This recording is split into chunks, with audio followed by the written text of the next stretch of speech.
Assalamualaikum warahmatullahi wabarakatuh.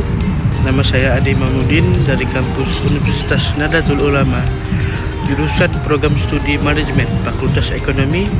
Di sini saya akan menjawab soal UAS ulangan akhir semester melalui video dari dosen kami, yaitu Pak Rosadi, SAGMSI, mata kuliah Islam Nusantara. Oke, pertanyaan yang pertama.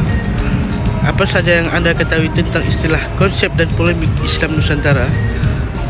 Soal ini hanya fokus untuk memahami bingkai media online dengan batas waktu tertentu ya. Pada saat waktu ini pada bulan November tahun 2018, semua data pemberitaan dari ketiga media tersebut fokus pada polemik Majelis Ulama Indonesia (MUI) dalam merespon istilah Islam Nusantara yang telah populer di masyarakat. Polemik di balik istilah Islam Nusantara, disingkat IN ini, cukup menghebohkan masyarakat belakangan ini.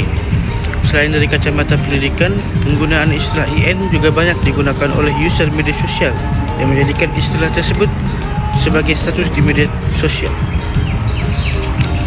Beragam status ini memicu masyarakat untuk menggunakan istilah IN pada gilirannya. Istilah IN menjadi buah bibir, viral, populer, dan heboh diperbincangkan oleh masyarakat Indonesia. Terlebih Ketua Umum PBNU Kiai Haji Said Abdul Surad dalam pembukaan acara Istighosah menyambut Ramadan dan pembukaan Munas Alim Ulama NU Minggu 14 Juni 2015 di Masjid Istiqlal Jakarta, membuat istilah IN seperti bom Hiroshima Nagasaki membludak dan mengisi ruang virtual. Istilah Islam Nusantara yang dilemparkan di publik oleh Ketua Umum PBNU tahun 2015 memicu masyarakat untuk memperbincangkan problem tersebut dengan bahasa oral maupun tulisan. Oke, lanjut nomor 2. Coba Anda jelaskan istilah Islam dalam Arab.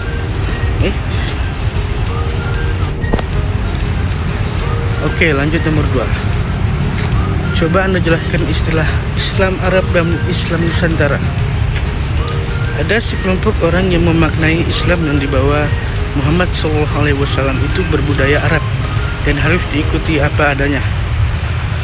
Kelompok ini beranggapan budaya yang berbeda dengan apa yang dipraktikkan Nabi SAW bukan bagian dari Islam.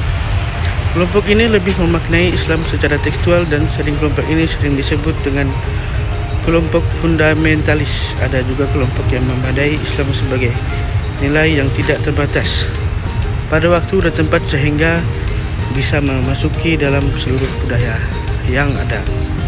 Mereka beranggapan Islam bukan fisik dari sebuah budaya Arab. Islam adalah nilai universal yang tidak lekang oleh waktu.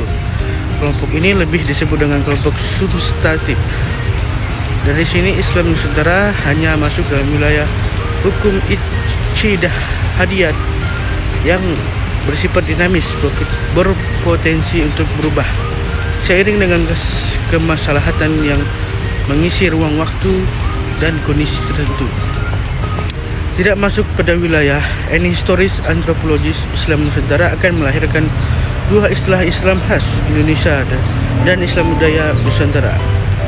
Islam khas ala Indonesia merupakan gabungan nilai Islam teologis dengan nilai-nilai tradisi lokal, budaya, dan adat istiadat.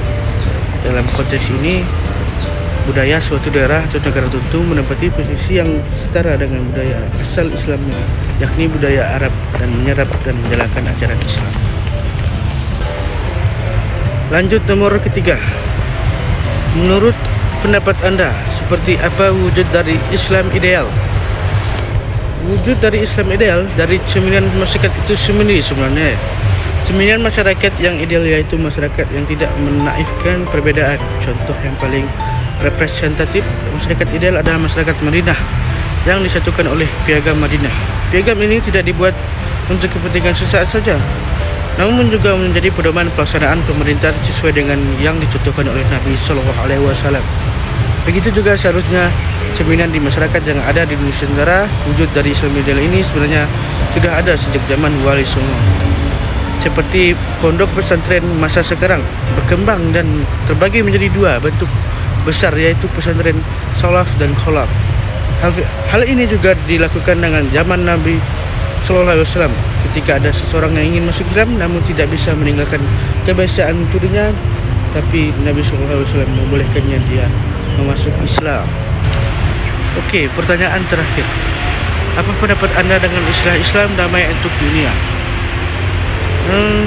Semenjak ada konflik yang dahulu-dahulu, konflik yang mengatasnamakan agama Islam yang tak kunjung usai di berbagai belahan dunia, terutama di Timur Tengah sebagai tempat kelahiran Islam, memunculkan kesalahan di kalangan bagi umat Islam maupun umat lainnya.